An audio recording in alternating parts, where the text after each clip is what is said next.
Hello and welcome back to this week's movement lesson. Miss Kelsey here. Today we are learning about farms, what they look like, what are crops, and how does all of that work?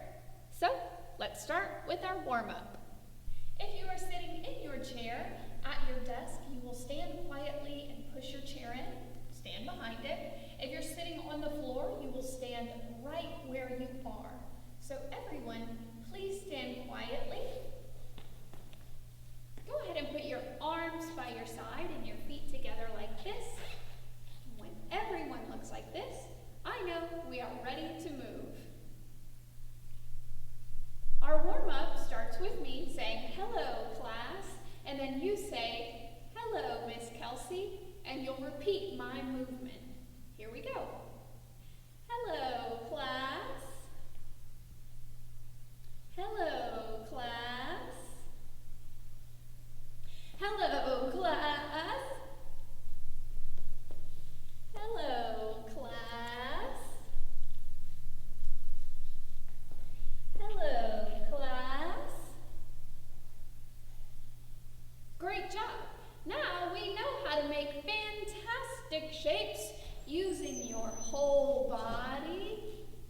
Shapes that you've never seen before. So we're going to make 3 different shapes at 3 different levels. And I'm going to snap for each shape. First you'll make a high shape, then a middle shape, then a low shape. Everyone, stand tall so I know you're ready. Here we go. High shape. Middle shape. Low shape. Stand tall. Great job. Now I want to talk to you a little bit about transitions. Transitions. You say transitions. What does that mean?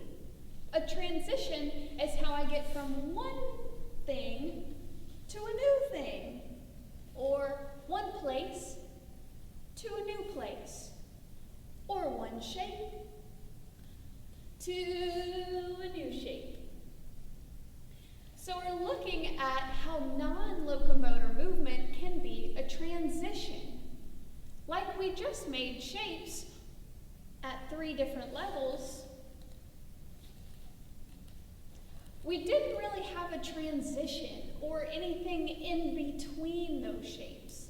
I'm looking to put something in between 2 things. Let me show you. Everyone, go ahead and make a high shape. Now, I could just go to a middle shape. Ready, go. But if I want to make it more interesting, I need to add a transition. So, make your high shape, and then I'm going to wiggle to my middle shape. Everybody wiggle, and make a middle shape. Wasn't that more exciting? Of course it was. Let's try another. What's another non-locomotor movement we could do to put between shapes? What about a spin? Let's make a low shape. Ready, go. And we're going to spin to a high shape. Just one spin to a high shape. Ready? Spin. High shape. Fabulous, did you do it? I knew you could. Let's try 2 more. What's another non-locomotor movement we could do? A sway. Everybody say, sway. Wonderful. Let's start with a middle shape. Now I'm going to sway to a low shape. Ready? Sway, side to side, getting lower and lower. Low shape. Great job. Stand tall. Let's try one more. One more non-locomotor movement for a transition. What was that word again? Transition. Again, how we get from one shape to the next. So our non-locomotor movement is jump. We're going to do one jump between two shapes. Let's make a high shape. Now, go. One jump. Low shape. Great. Everybody stand tall. Now for an extra special challenge. 3 shapes. 3 shapes with transitions in between. You can do it. We have a shape, a transition in the middle, a shape, transition in the middle, and a shape. Sounds like a lot, but I believe in you. So go ahead and take 30 seconds-ish to practice silently and safely. Now, I'm going to make some shapes, but your shapes don't have to look like my shapes. I might do this transition, but you could do a different one. Go ahead and practice now. Your 3 shapes with transitions. We're practicing silently and safely. Make sure you're not touching anyone.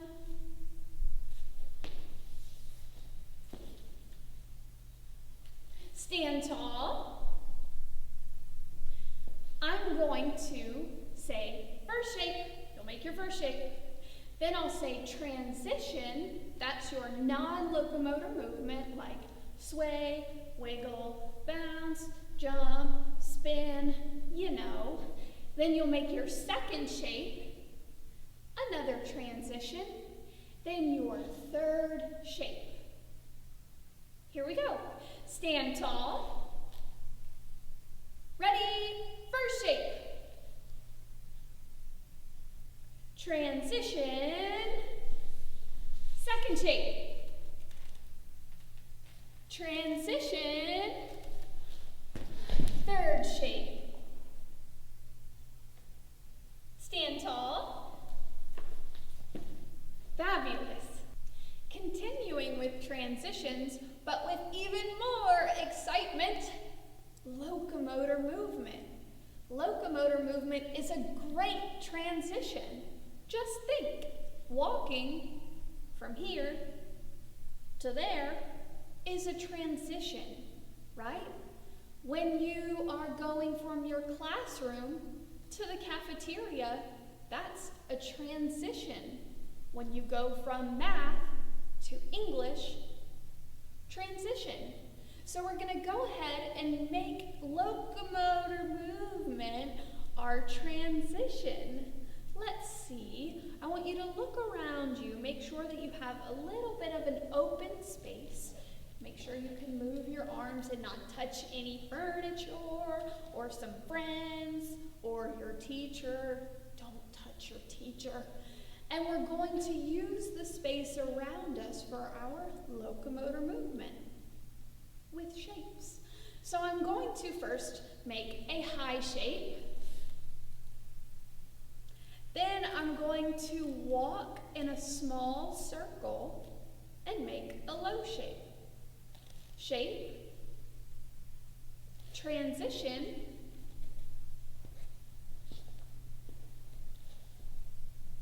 shape.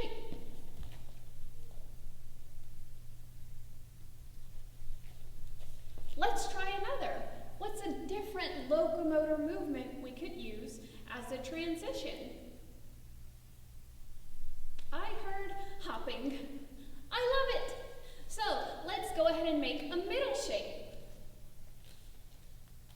I'm going to hop 3 times, moving backwards, and make a high shape.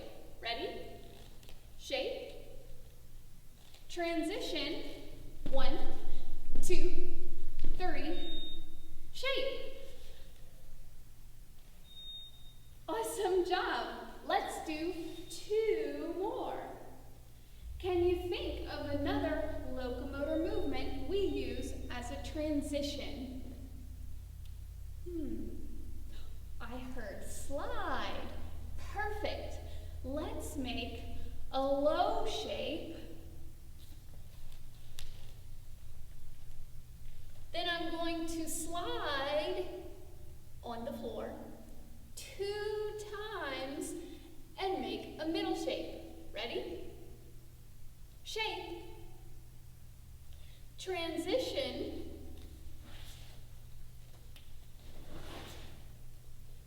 Shape. Great job. And 1 more. Shape with a transition in the middle. What's our locomotor movement? Oh, tiptoe. Perfect. Let's try a high shape. And I'm going to tiptoe, moving backwards, and make a middle shape. High shape. Transition.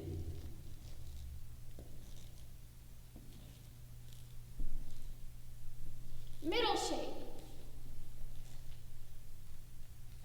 Stand tall. Great job. Now we know how to use transitions to make our movement even more interesting. So today we're looking at farms. The first thing I want to talk about farms is farm animals. What are some animals that you might see on the farm?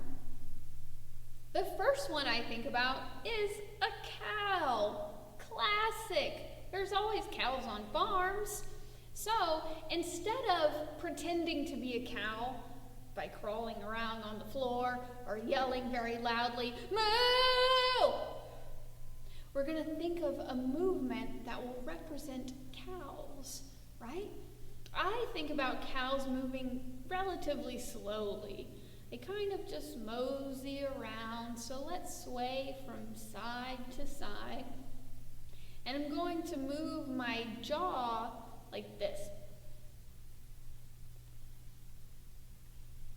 This is our cow.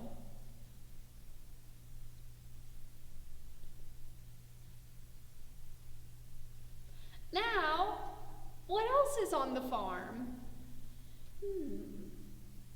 Chickens. Perfect, right? I think of chickens as kind of pecking around, so you can kind of move forwards and backwards, looking around. Walk like this. Perfect. This is our chicken move. We have cows.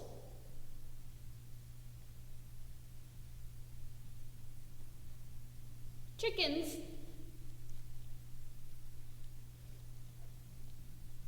What else lives there? Pigs, that's right. So pigs like to wallow around in the mud to cool off. So let's just move around really slow, like we're wallowing around in the mud. Do you like to play in the mud? Me too. This is our pig move. Cow.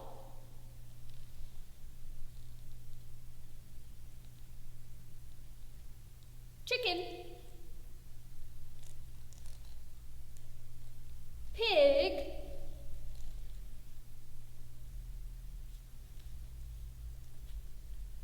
What else lives on the farm? horse. You might see a horse there. What do horses do?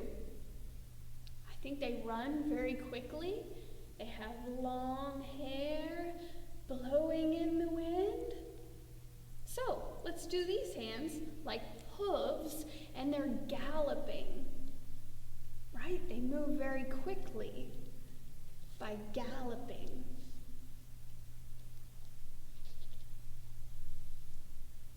Fabulous. Let's review. Cow.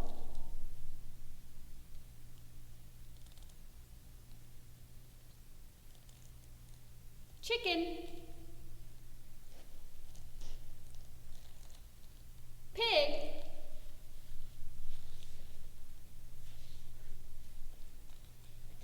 Horse.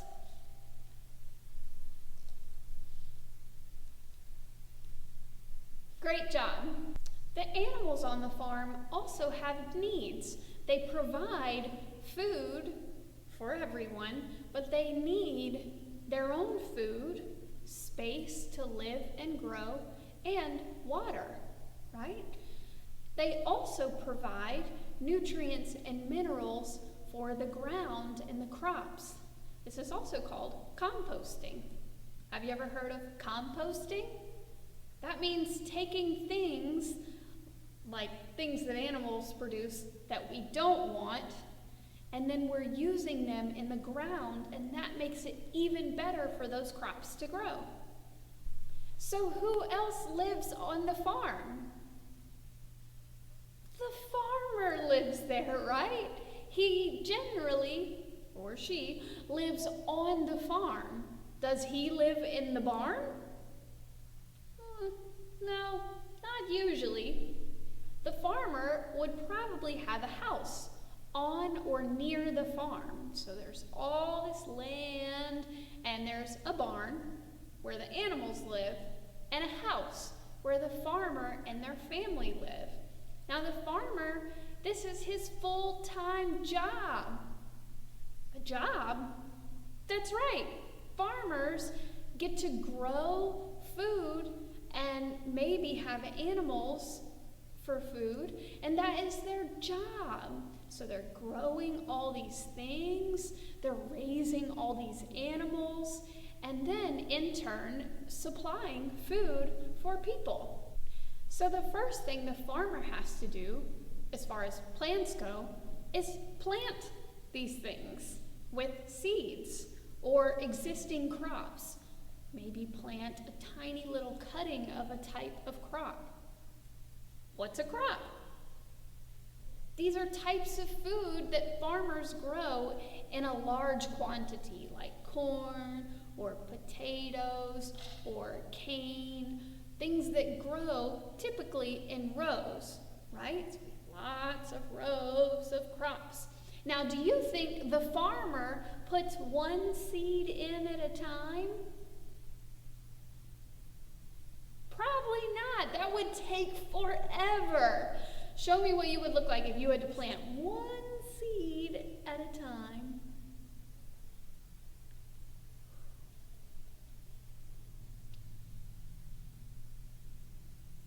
A long time.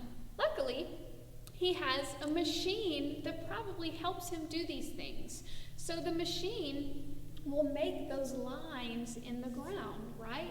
Might be a tractor of some kind, and it drags along the ground and makes those lines equally set apart. Try. And then it's going to move over and make some more lines. Move this with me.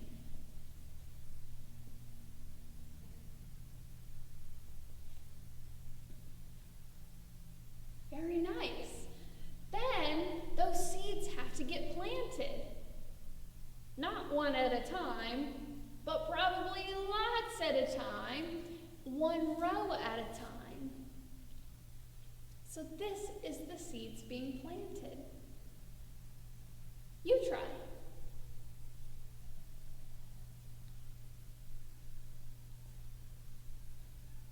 Remind me, what do those seeds need to grow?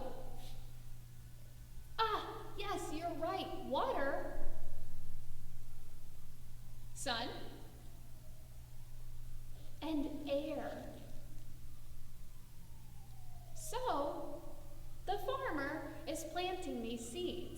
let's review. First, we get the lines for the crops.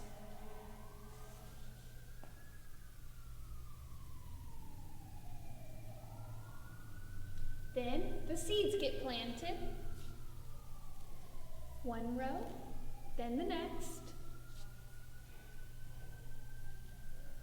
And they need water, sunshine, and air. Let's move through this growing season with no sound. Here we go.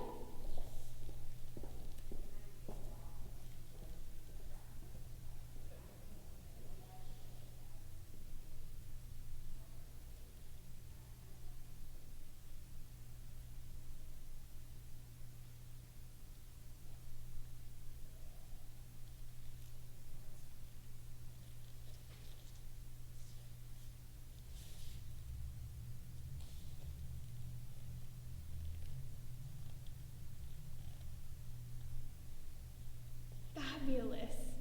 Next, after all of those crops are planted, then they can grow.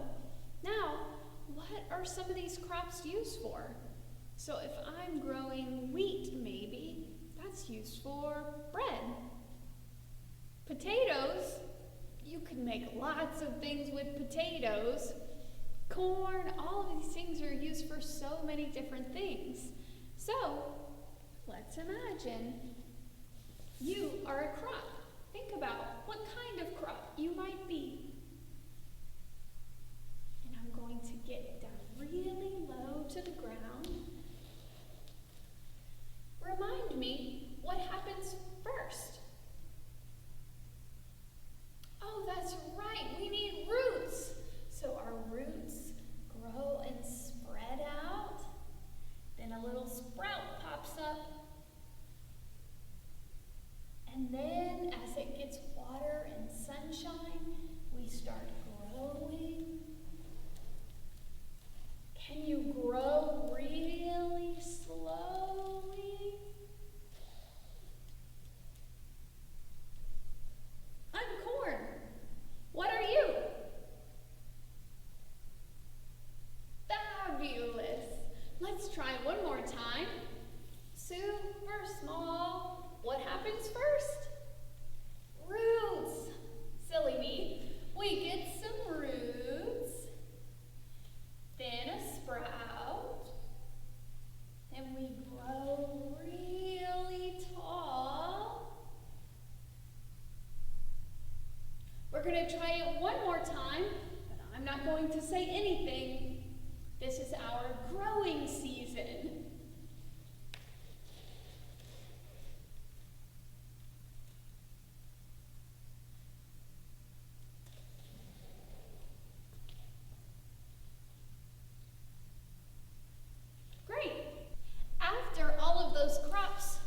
Grow, then the farmer has to harvest them. This usually happens in the fall or autumn time. That's why around Thanksgiving and in November, we see all of these beautiful pictures of freshly harvested crops, because it's that time of year that these things happen, right before it gets really cold, because that would not be good for the crops. So, how do we harvest them? Luckily, the farmer has lots of help by machines that also live on the farm, like tractors or plows. So some of these things cut down the crops. We're gonna pretend it's like this. Make one big swipe. We're cutting down the crops.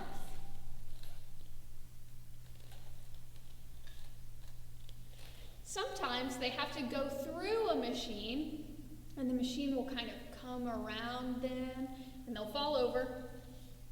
And then they go up this conveyor belt type thing and into a big container for all of these crops. So they go through, up and over, and into the container.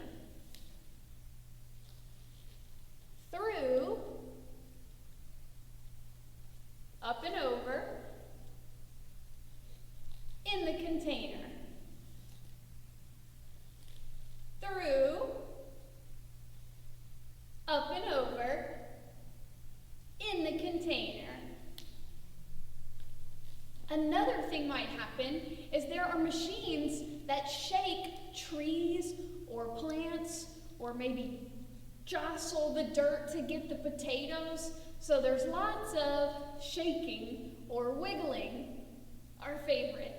Here we go. Freeze. Oh, are you wiggling with no sound? Try again.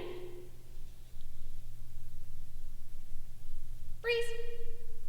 So, we are cutting them down like this. They're going through the machine, up and over, into the container.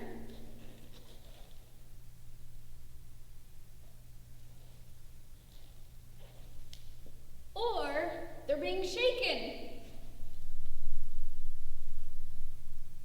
Great job. This is kind of what the harvest season might look like if you were a crop. Let's move through it with no sound.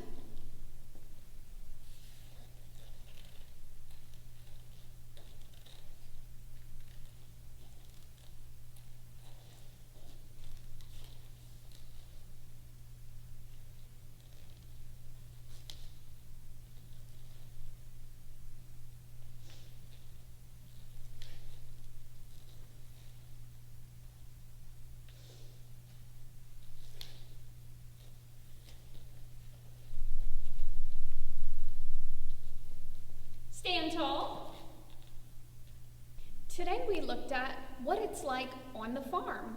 What you might see there, like a house for the farmer, a barn for the animals, and lots of green space for all those crops. We looked at who lives there, like the farmer and the animals, but also what lives there, like the tractors and the plows and things that the farmer needs to do his job. We also looked at transitions, how we transition from one thing to the next in movement, but you could also think of transitions from the growing season, we transition to the harvest season, right? Think of that space in the middle. What happens in between? We're going to go ahead and finish with our cool down. 3 deep breaths in through your nose, out through your mouth with these arms. 2 more. 1 more. Cross your arms. Show your teacher you are ready to listen.